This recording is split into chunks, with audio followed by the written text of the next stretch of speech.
बच्चों कैसे हैं आप सब? आई होप आप सब बढ़िया होंगे। तो बच्चों हम पढ़ रहे थे क्लास 10th मैथमेटिक्स, ठीक है भाई, हिंदी मीडियम। मेनली अभी जो चल रहा है वो हिंदी मीडियम वालों के लिए चल रहा है, ठीक है भाई। तो देखो क्या पढ़ रहे थे हम लोग, क्लास 10th का हम लोग पढ़ रहे थे मैथ NCERT बेस्ड हिंदी में, ठीक है भाई। हमारा चल रहा था चैप्टर नंबर 1, चैप्टर का नाम है नंबर सिस्टम या संख्या पद्धति, ठीक है भाई।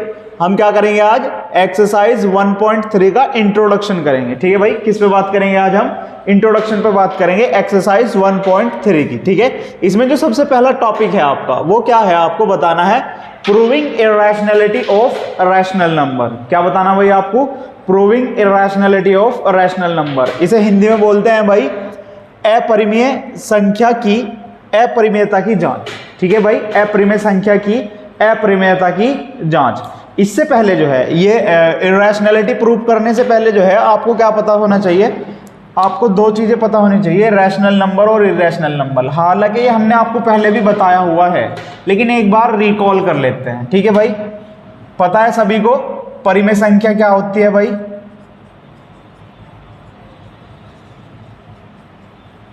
परिमेय संख्या या रैशनल नंबर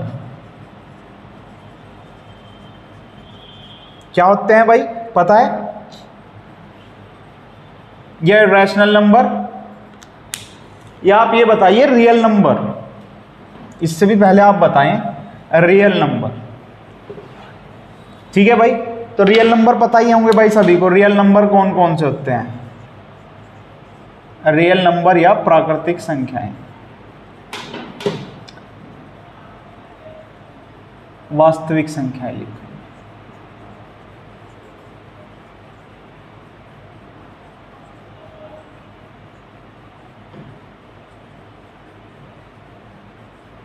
ठीक है भाई। रियल नंबर दो टाइप के हैं भाई, रियल नंबर आपके कौन कौन से। एक रियल नंबर तो वो होते हैं जिनमें आप क्या लगा सकते हो, जिन्हें आप फ्रैक्शन फॉर्म में लिख सकते हो या डेसिमल की तरह इस्तेमाल कर सकते हो, ठीक है। एक रियल नंबर तो वो होते हैं। एक रियल नंबर वो होते हैं जो क्या क्या लिखे जाते हैं, विदाउट डेसिमल, मतलब जिनमें डेसिमल का इस्तेमाल नहीं होता, जिनमें दशमलव का इस्तेमाल नहीं होता। एक रियल नंबर तो वो होते हैं और दूसरे रियल नंबर वो होते हैं जिनमें दशमलव का इस्तेमाल होता है। यानी पहला क्या होगा, विद डेसिमल, और दूसरा विदाउट डेसिमल, ठीक है भाई। विद डेसिमल नंबर और दूसरे विदाउट डेसिमल नंबर। तो जो विद डेसिमल नंबर हुए, दशमलव संख्या हुए, क्या बोलते हैं भाई इन्हें हिंदी में, दशमलव संख्या।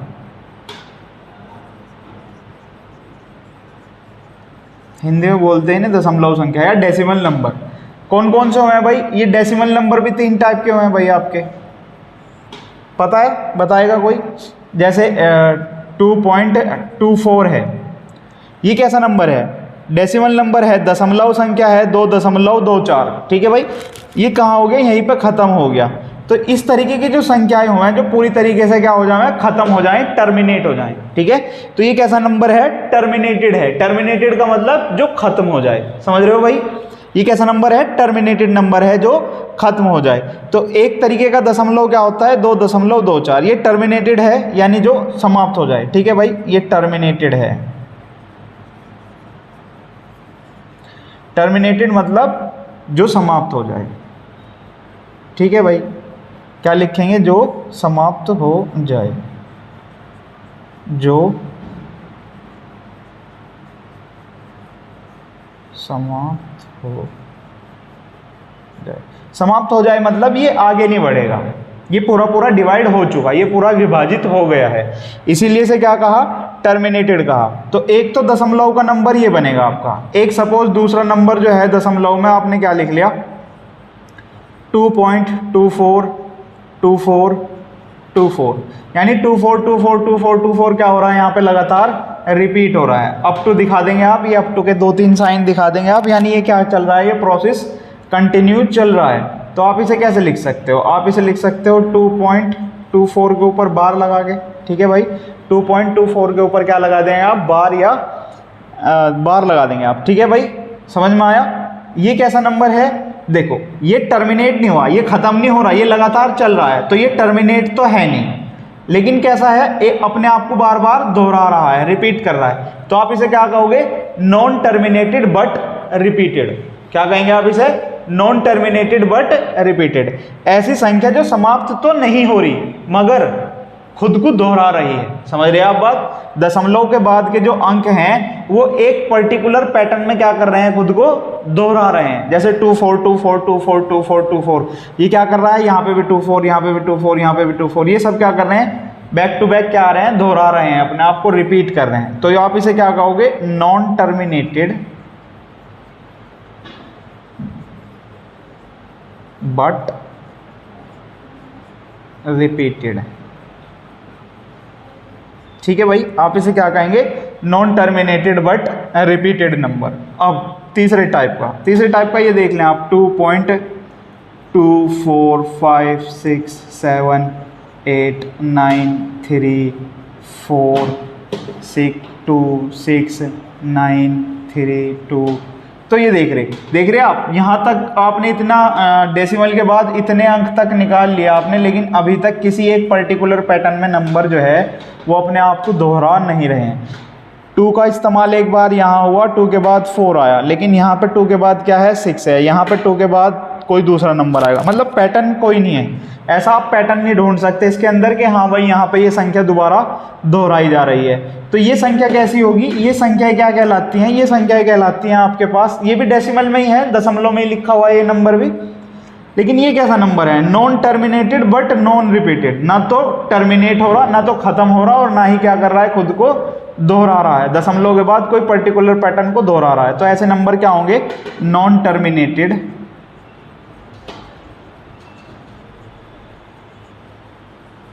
But not repeated.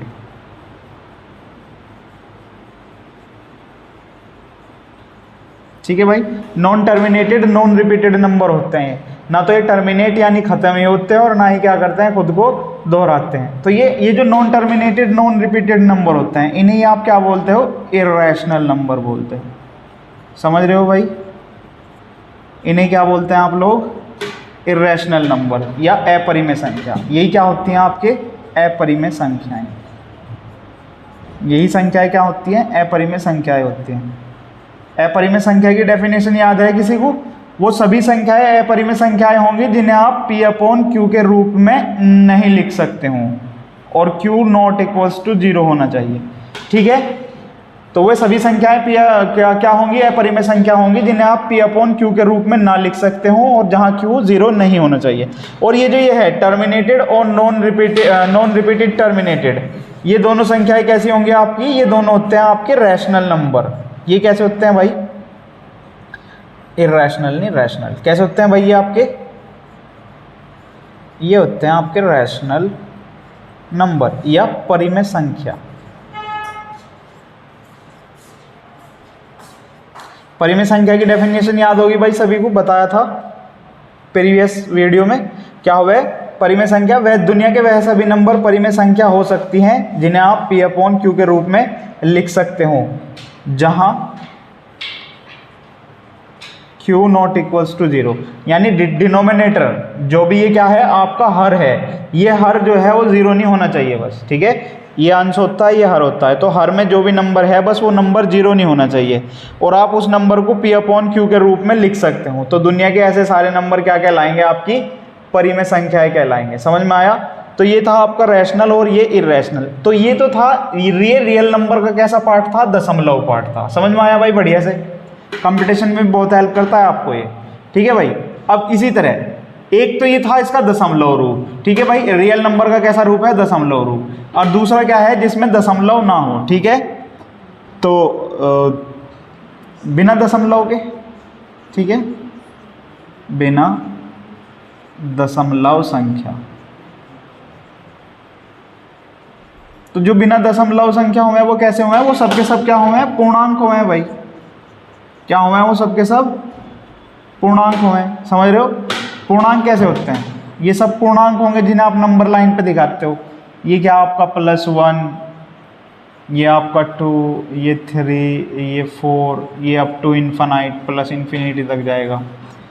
ठीक है भाई, यहाँ पे ये -1, -2, -3, अप टू माइनस इन्फिनिटी, ये कहाँ जाएगा, माइनस इन्फिनिटी तक जाएगा। तो ये सारे नंबर क्या हैं भाई आपके, ये सारे वे नंबर हैं जिनमें दशमलव का इस्तेमाल नहीं हुआ, बिना दशमलव के नंबर, और ये क्या है जिनमें दशमलव का इस्तेमाल हुआ है। समझ रहे हैं आप बात, ये भी रियल नंबर हैं और ये भी रियल नंबर हैं। तो ये रियल नंबर का एक छोटा सा ओवरव्यू था। आपको जो है इर्रेशनैलिटी प्रूफ करने से पहले हमने आपको क्या बताया है, रियल नंबर क्या होते हैं और कैसे होते हैं। ठीक है, सभी को याद होगा भाई, ये कॉपी करो इसे, जिसे नहीं याद है वो कॉपी करो इसको। ठीक है भाई, थ्योरम अपनी वही है अभी भी। ठीक है, तो अभी क्या करना है, ये प्रूफ करना है। अभी इससे पहले आपको क्या करना है, एक थ्योरम पता होना चाहिए आपको। ठीक है भाई, उससे पहले आपको क्या पता होना चाहिए, इसका यूज़ होगा इसे जब आप प्रूफ करेंगे, इस थ्योरम का बहुत ज़्यादा यूज़ होगा। ठीक है, थ्योरम या हिंदी में बोलते भाई इसको परमेय। ठीक है, ये परमेय तुम्हें पता होनी चाहिए। ये परमेय क्या कहती है, ये परमेय कहती है अगर कोई संख्या है, माना ए स्क्वायर कोई संख्या है, माना ए स्क्वायर एक संख्या है जो किससे, चलो 2 से, किसी नंबर से हो या किसी, आप मैंने 2 कह दिया, आप कोई अलजेब्रिक नंबर ले सकते हो, X Y Z A B C D, आप जो चाहे वो ले सकते हो। मैं कह रहा हूँ मान लिया ए स्क्वायर कोई नंबर है जो किससे विभाजित है, 2 से विभाजित है, या 2 छोड़ो, कोई कांस्टेंट ले लेते हैं, कांस्टेंट सपोज ये एक्स से विभाजित है। ठीक है, मान लिया हमने, माना ए स्क्वायर कोई संख्या है जो एक्स से विभाजित है। ठीक है, जो एक्स से क्या है, विभाजित है, जो एक्स से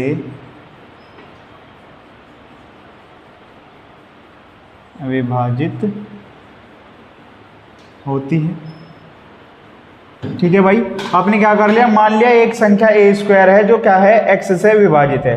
तो ये थ्योरम कहती है अगर कोई संख्या, अगर किसी संख्या का स्क्वायर किसी संख्या से विभाजित होता है, ये कोई संख्या है, इसका स्क्वायर ए कोई संख्या है और उसका स्क्वायर जो है वो एक्स से विभाजित है, तो ये थ्योरम ये कहती है कि अगर ए स्क्वायर एक्स से विभाजित है तो ए भी एक्स से विभाजित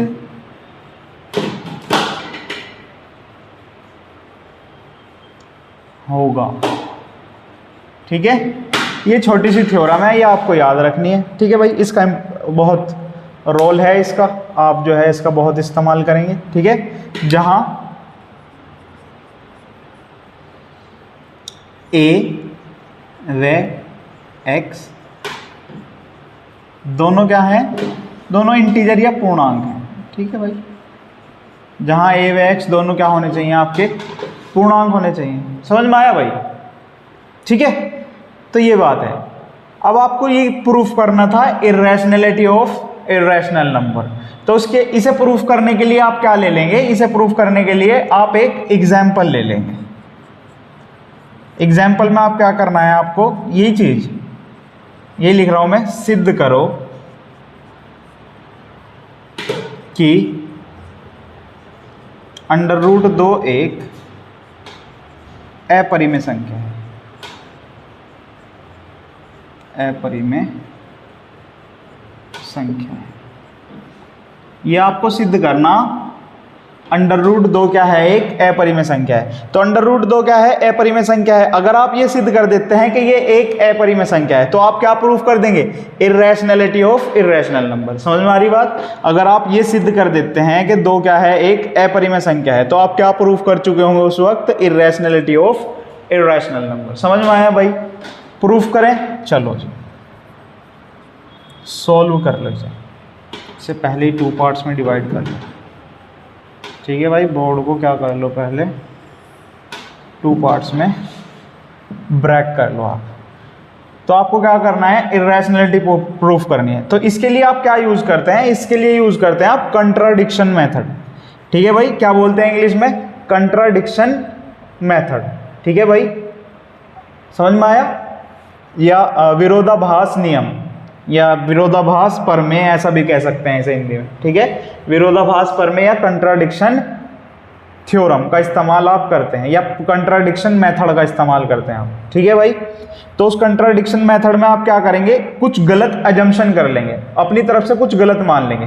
हमें पता है अंडर रूट 2 क्या है, एक अपरिमेय संख्या है। अरे पता है ना सबको अंडर रूट 2 एक अपरिमेय संख्या है।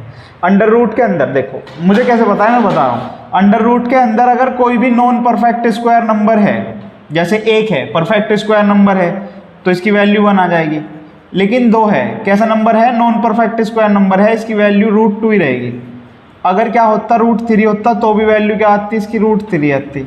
लेकिन अगर यहाँ क्या होता, अंडर रूट के अंदर 4 होता तो ये स्क्वायर बना लेता, इसको क्या कर लेता, ये 2 का स्क्वायर कर लेता और इससे ब्रैकेट हो जाता, ब्रैकेट के बाहर क्या मिलता 2। तो 4 कैसा नंबर है आपका, परफेक्ट स्क्वायर नंबर है। 5 आपका परफेक्ट स्क्वायर नंबर है क्या, नहीं, तो उसकी वैल्यू अंडर रूट 5 ही आएगी। 6 परफेक्ट स्क्वायर नंबर है क्या, नहीं, तो इसकी वैल्यू अंडर रूट 6 ही आने वाली है। 7 परफेक्ट स्क्वायर है, नहीं। 8 है, नहीं। 9 है, 9 है क्या, बिल्कुल 9 है। 9 एक परफेक्ट स्क्वायर नंबर है तो इसकी वैल्यू कितनी आ जाएगी, 3 आ जाएगी। समझ में आ रही बात। तो जो परफेक्ट स्क्वायर नंबर होते हैं अगर आप उनका क्या कर देंगे, वर्गमूल कर देंगे या स्क्वायर रूट कर देंगे आप, तो आपको क्या मिलता है, एक रियल नंबर, अगर परफेक्ट स्क्वायर नंबर है तो आपको क्या निकल के आएगा, एक इंटीजर या कोई पूर्ण संख्या निकल के आएगी। समझ में आ रही बात आपको, इंटीजर या पूर्ण संख्या आपको मिल जाती है। लेकिन अगर नॉन परफेक्ट स्क्वायर नंबर है तो वो कैसा मिलेगा आपको, कोई इरेशनल नंबर मिलेगा। समझ रहे, नॉन टर्मिनेटेड नॉन रिपीटेड वाला केस बन जाएगा।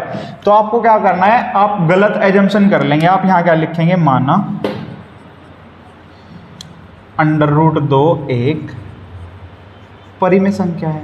मान लिया आपने अपनी तरफ से, क्या कहा, अंडर रूट 2 एक कैसी संख्या है, परिमेय संख्या है। अब परिमेय संख्या है तो आपको रिकॉल कराया था परिमेय संख्या का नियम अभी इससे पहले, क्या हुआ है, अगर कोई भी संख्या परिमेय संख्या है तो इसे P/Q के रूप में लिखा जा सकता है और Q नॉट इक्वल्स टू 0 होगा, जहां Q की वैल्यू 0 नहीं होनी चाहिए। तो इसने क्या कहा, अंडर रूट 2 एक परिमेय संख्या है। तो आप क्या कहेंगे, अंडर रूट 2 अगर एक परिमेय संख्या है तो इसे आप कैसे लिख सकते हो, under root 2 is equals to P/Q,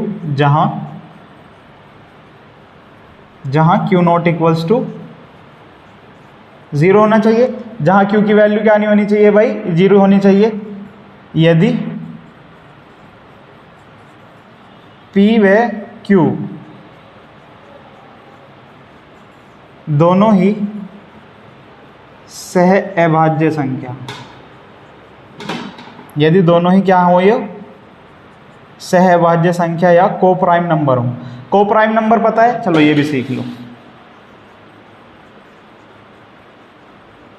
को प्राइम नंबर या सहअभाज्य संख्या,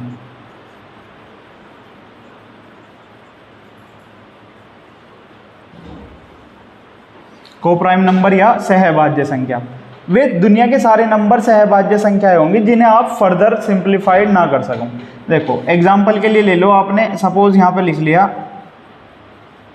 25 और यहाँ पे लिख लिया 30, ये दो संख्याएं हैं। अब मैं ये जानना चाह रहा है क्या ये जो 25 और 30 P/Q के रूप में लिखे हुए हैं, तो यहाँ पे P की वैल्यू क्या है 25 और Q की वैल्यू 30 है, ठीक है। तो क्या ये दोनों सहअभाज्य संख्या है, तो आप कहोगे जी नहीं, ये सहअभाज्य संख्या नहीं है, क्योंकि इन्हें क्या करा जा सकता है, सोल्व किया जा सकता है। 5 से लगाओगे तो 5 पंजे 25 और 5 से लगाओगे तो 5 छंग 30, इसे सिंप्लीफाई करके क्या आ जाएगा 5/6। अब ये किसी भी नंबर से नहीं लगने का, केवल 1 से लगेगा, ठीक है। 1 से डिवाइड कर सकते हो 5 को भी, 1 से डिवाइड कर सकते हो 6 को भी। 1 से डिवाइड करोगे 5 को तो 5 ही आएगा, 1 से 6 को डिवाइड करोगे तो 6 ही आएगा। समझ रहे आप बात। तो ये 5/6 ही रहेगा हमेशा, इसे आप और फर्दर सोल्व नहीं कर सकते। समझ में आया, सोल्व करने से मतलब इसका आंसर आ तो जाएगा सोल्व करके डेसिमल में, लेकिन फ्रैक्शन में और इससे ज़्यादा सिंप्लीफाई नहीं हो सकता, इससे ज़्यादा आप इसे काट नहीं सकते। समझ रहे हो।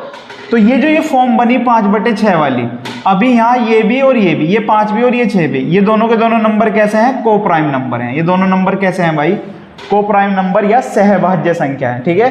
तो वह संख्याएं सारी सहअभाज्य संख्याएं होंगी जिन्हें आप क्या ना कर सकते हो, फर्दर सोल्व ना कर सकते हो। समझ में आया भाई, ये एक वर्ड नया इस्तेमाल हुआ था आपका यहाँ, सहअभाज्य संख्या। तो ठीक है भाई, समझ में आया। तो P और Q दोनों कैसे नंबर हैं, सहअभाज्य संख्या। अब क्योंकि सहअभाज्य संख्या है और सहअभाज्य संख्या का जो HCF है, वो क्या हो गए हमेशा 1 हो गए।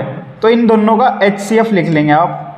इनका HCF क्या होगा यहीं पे लिख लो। HCF क्या होता है, सहभाज्य संख्या होगा, याद होना चाहिए। सहभाज्य संख्या होगा HCF कितना होता है भाई, 1 HCF होता है। ठीक है भाई, तो आप क्या लिखेंगे अब कर लें आप, इसलिए √2 इज इक्वल्स टू क्या हो जाएगा आपके पास P/Q। Q की मल्टीप्लाई इधर कर लेंगे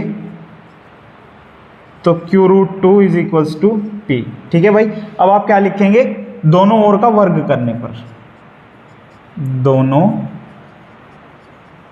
ओर का वर्ग करने पर, दोनों ओर का वर्ग करेंगे आप तो ये हो जाएगा आपका Q² और ये रूट कट जाएगा इसका तो ये 2 आ जाएगा और ये यहाँ पे हो जाएगा P²। अभी क्या करेंगे आप 2 को इधर भेज देंगे तो Q² बराबर क्या हो जाएगा P²/2²। ठीक है भाई, क्या हो जाएगा P²/2²। इसे आप क्या कर लेंगे, ये इस वाली को लिख लेंगे आप इक्वेशन फर्स्ट और इसे कर लेंगे आप इक्वेशन सेकंड। ठीक है, तो आप क्या लिखेंगे समीकरण 2 से, इस थ्योरम के इस्तेमाल से देखो समीकरण 2 में क्या लिखा हुआ P²/2।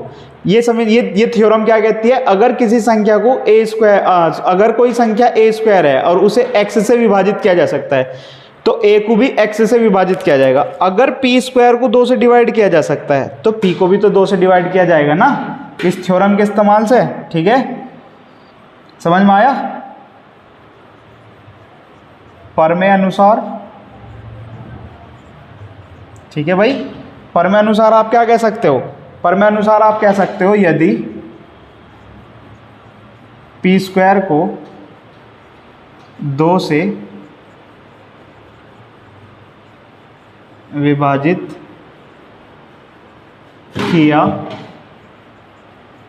जा सकता है तो P को भी 2 से विभाजित किया जाएगा।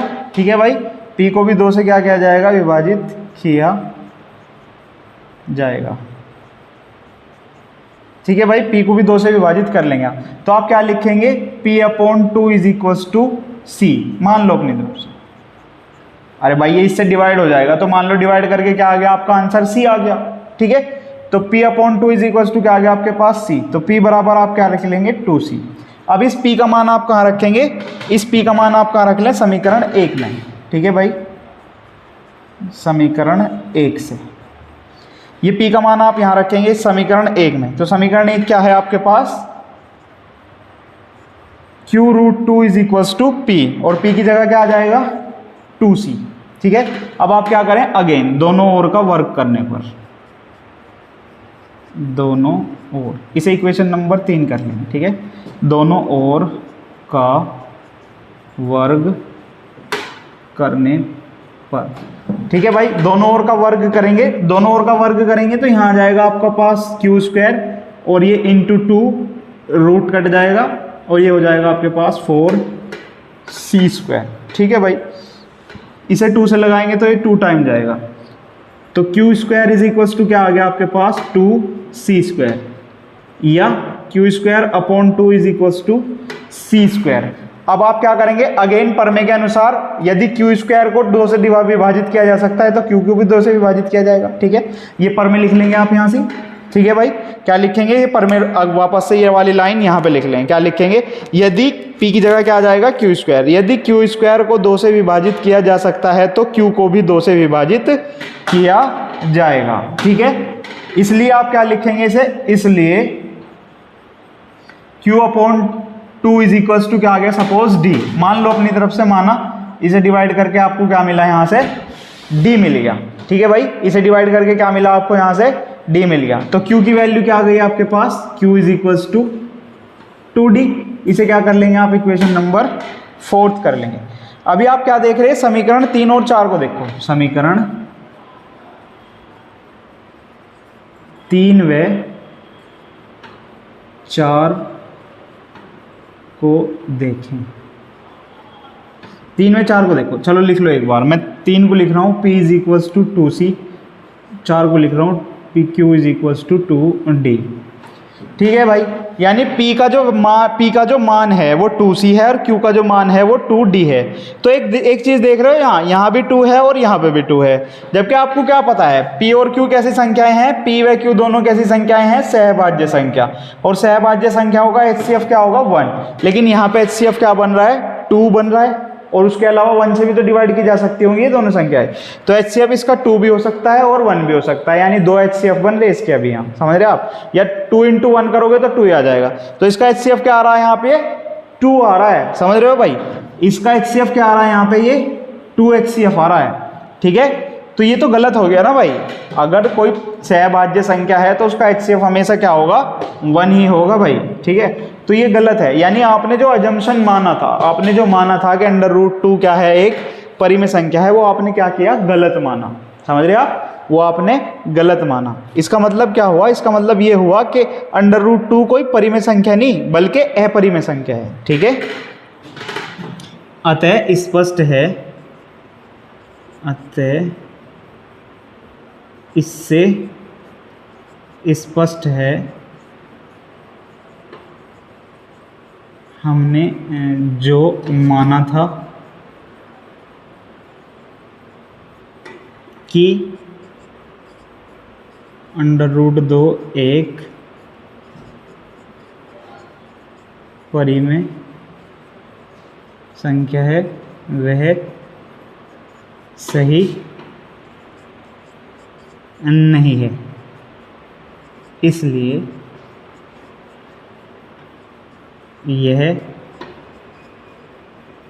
सिद्ध होता है कि √2 एक अपरिमेय संख्या है।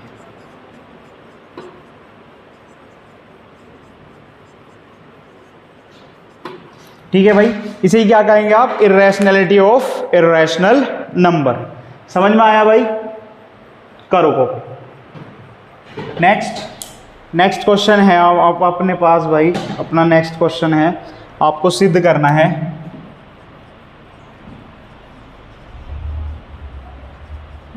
सिद्ध करो √3 एक अपरिमेय संख्या है।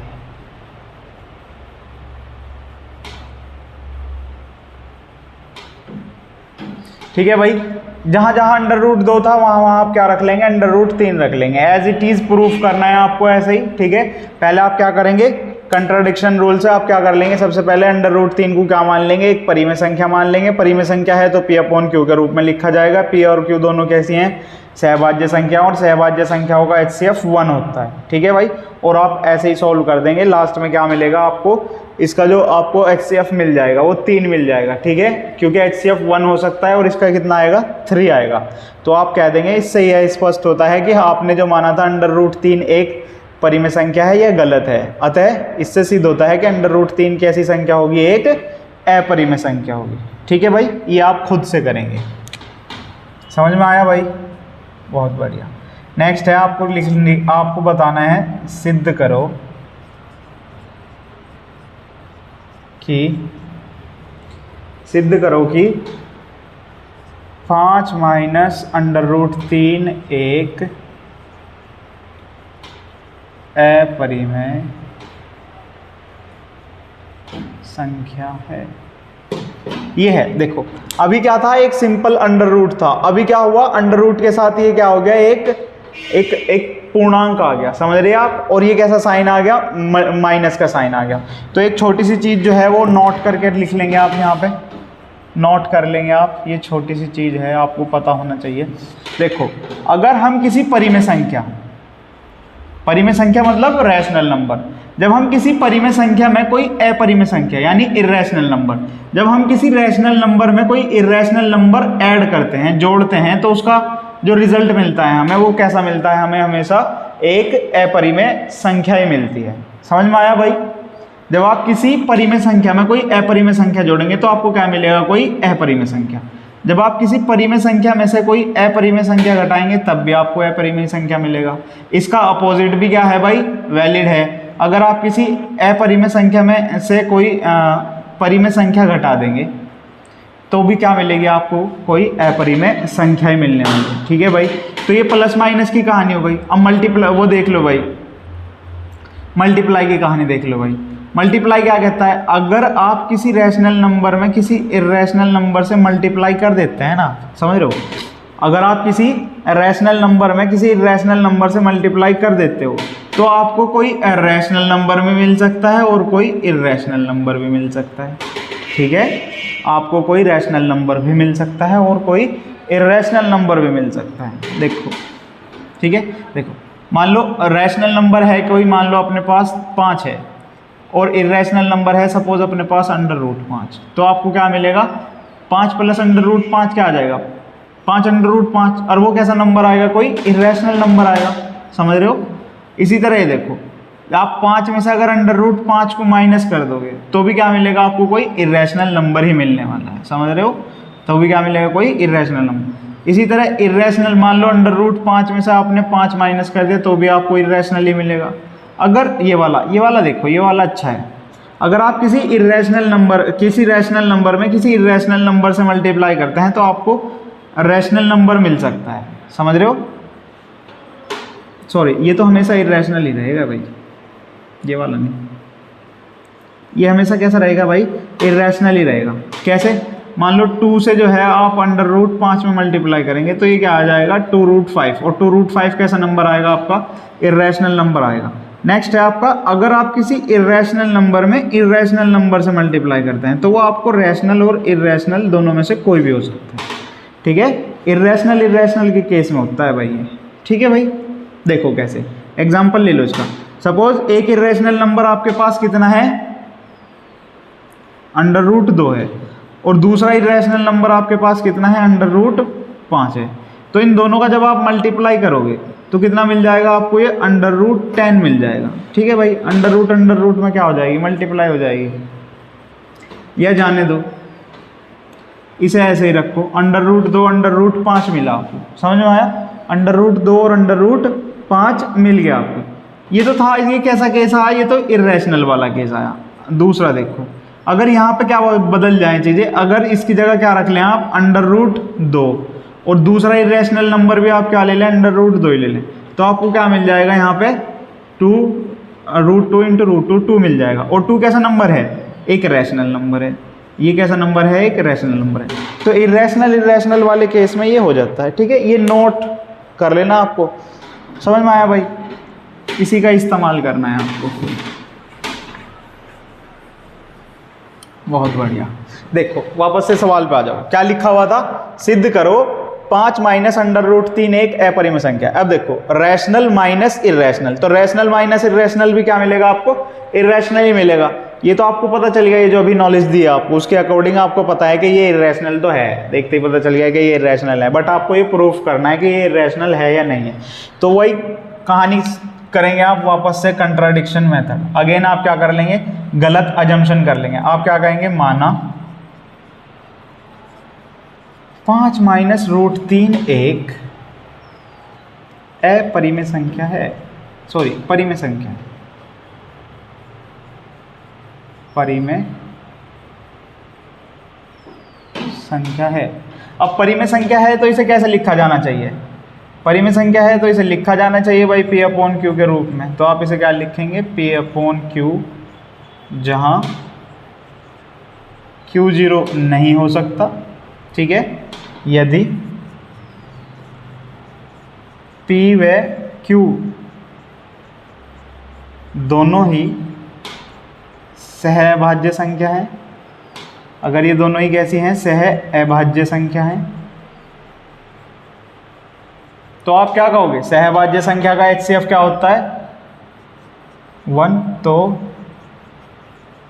इसका HCF क्या हो जाएगा भाई, 1 होगा।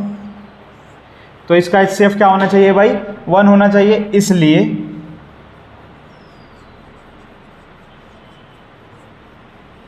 ठीक है, इसलिए आप क्या लिखें इसे, 5 minus √3 is equals to P/Q। ठीक है भाई, इसे √3 को इधर ले जाओ और इसे उठा के इधर ले आओ। ठीक है, तो यहाँ जाएगा 5 एज इट इज़, ये इधर आएगा, तो P-Q इज इक्वल्स टू √3। यहाँ इसमें एलसीएम लेंगे तो क्या आ जाएगा, Q एलसीएम आ जाएगा 5q minus P is equals to √3। ठीक है, देखो ये भी कैसी संख्या है, सहभाज्य संख्या, ये भी सहभाज्य संख्या, ये भी सहभाज्य संख्या। किसी सहभाज्य संख्या में किसी कांस्टेंट की मल्टीप्लाई करके उसमें से कोई सहभाज्य संख्या घटा देंगे तो क्या आएगी, कोई सहभाज्य संख्या ही आएगी। एग्जाम्पल के लिए मान लें आप, मान लो q की वैल्यू कितनी है 3 है और p की वैल्यू कितनी है 5 है, या p की वैल्यू कितनी है 2 है। ठीक है, तो यहाँ रख के देखो क्या मिलता है आपको, इसमें रख के देखो। जब इसमें आप रखेंगे 5q, किस में रखना आपको, 5q minus P upon q में रखना। रखो भाई, इसकी वैल्यू निकाल लो। अगर ये वैल्यू मान लो, ये माना कर लो, ये माना है आपका, माना। ठीक है भाई, मान लिया आपने। रखो, q की जगह क्या रखना है 3, तो 5 तिया 15 माइनस 2/3। 15 में से 2 जाके मिलेंगे 13 और 13/3। 13/3 भी कैसी संख्या है, 13/3 भी कैसी संख्या है, सहभाज्य संख्या है भाई ये भी। अरे डिवाइड नहीं होगा, इसका भी HCF 1 ही होगा। तो ये भी क्या निकल के आया, सहभाज्य संख्या। अब क्योंकि ये P अपॉन Q के रूप में लिखा हुआ, तो आप इसे प्राइम नंबर भी तो कहोगे, अरे वो क्या कहोगे, रैशनल नंबर भी तो कहोगे, जहाँ Q नॉट इक्वल्स टू 0 भी है। समझ रहे हो, ये P की वैल्यू, ये Q की वैल्यू, और Q क्या नहीं है यहाँ भी Q 0 नहीं है। समझ में आया। तो ये कैसा है, एक परिमेय संख्या भी है ये। ठीक है, जो सहभाज्य संख्याओं को अगर आप क्या रख दें, बटे में रख दें एक दूसरे के साथ, तो वो क्या बनाती हैं, एक परिमेय संख्या बनाती हैं। तो ये कैसा नंबर है, एक परिमेय संख्या है, जबकि ये √3 क्या है, एक अपरिमेय संख्या है। जब आप ये निकाल चुके होंगे तो आपको पता है कि ये क्या संख्या है, अपरिमेय संख्या। तो ये परिमेय संख्या और ये अपरिमेय संख्या, क्या लिखा हुआ है, परिमेय संख्या बराबर होगी अपरिमेय संख्या के। ऐसा होता है क्या, ये तो गलत बात है, ये तो गलत बात है। ठीक है, तो आप क्या कहेंगे, परिमेय संख्या नहीं बराबर हो सकती किसके, अपरिमेय संख्या के। अतः इससे स्पष्ट होता है कि आपने जो अजम्पशन लिया है कि 5 माइनस √3 क्या है आपका, एक परिमेय संख्या है, ये गलत मान लिया आपने। क्योंकि ये क्या आया, यहाँ कॉन्ट्राडिक्शन आ रहा दोनों में, दोनों एक दूसरे के विरोधाभास है, अपोजिट है। तो आप क्या कहेंगे, अतः हमने जो माना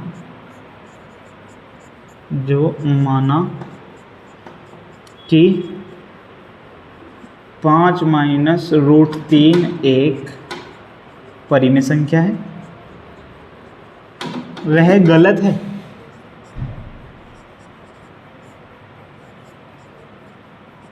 अतः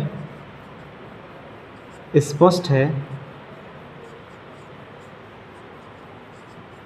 कि 5 माइनस √3 एक अपरिमेय संख्या है।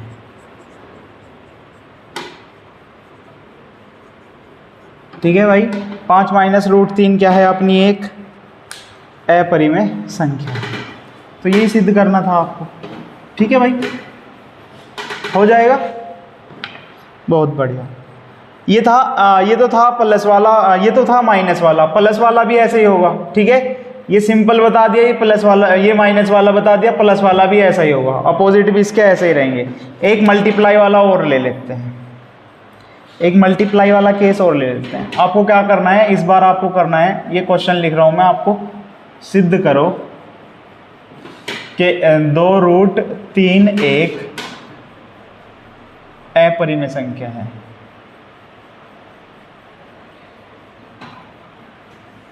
ठीक है भाई, ये देखो रैशनल और इरेशनल का मल्टीप्लाई है। ठीक है, आपको बताना, आपको सिद्ध करना है कि ये कैसी होगी, ये क्या होगा, एक अपरिमेय संख्या होगा। तो सबसे पहले क्या करेंगे, आप कंट्राडिक्शन मेथड से ही सोल्व करेंगे। इसे सोल्व करो भाई, क्या लिखो, माना 2√3 एक परिमेय संख्या है, अपनी तरफ से मान लिया आपने। 2√3 क्या है आपकी, एक परिमेय संख्या है, मान लिया आपने। ठीक है, अब ये परिमेय संख्या है तो इसे किस रूप में लिखा जाना चाहिए, P अपॉन Q के रूप में। तो 2√3 is equals to P upon Q where Q not equals to 0। ठीक है, जहाँ Q क्या नहीं होना चाहिए, 0 नहीं होना चाहिए। अब आपने क्या कहा, क्योंकि ये परिमेय संख्या है, यदि P व Q दोनों कैसी हों, सहभाज्य संख्या हों,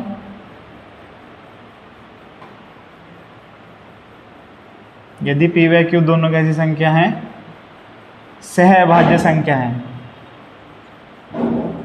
तब इनका HCF क्या हो जाएगा भाई, पी और क्यू का HCF हमेशा क्या बनेगा, 1 बनेगा। इसलिए 2√3 is equals to P upon Q लिखेंगे आप, ठीक है।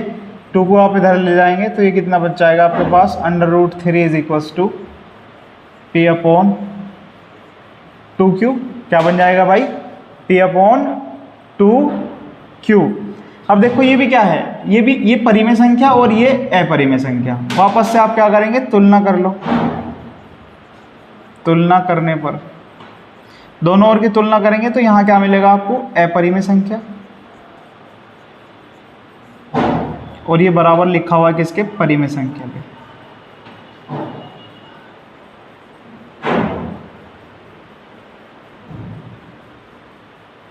परिमेय संख्या के जो कभी बराबर नहीं हो सकते, जो दोनों एक दूसरे के कभी बराबर नहीं हो सकते। इससे स्पष्ट है, इससे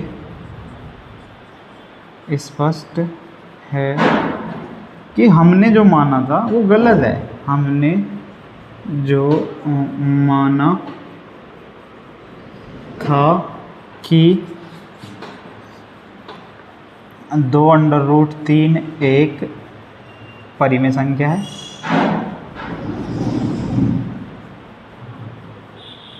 वह गलत है। अतः स्पष्ट है, अतः स्पष्ट है कि 2√3 एक अपरिमेय संख्या है।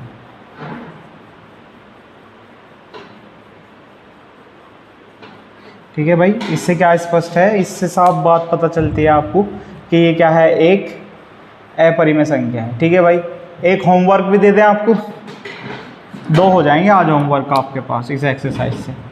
ठीक है, आपको बताना है मुझे, सिद्ध करो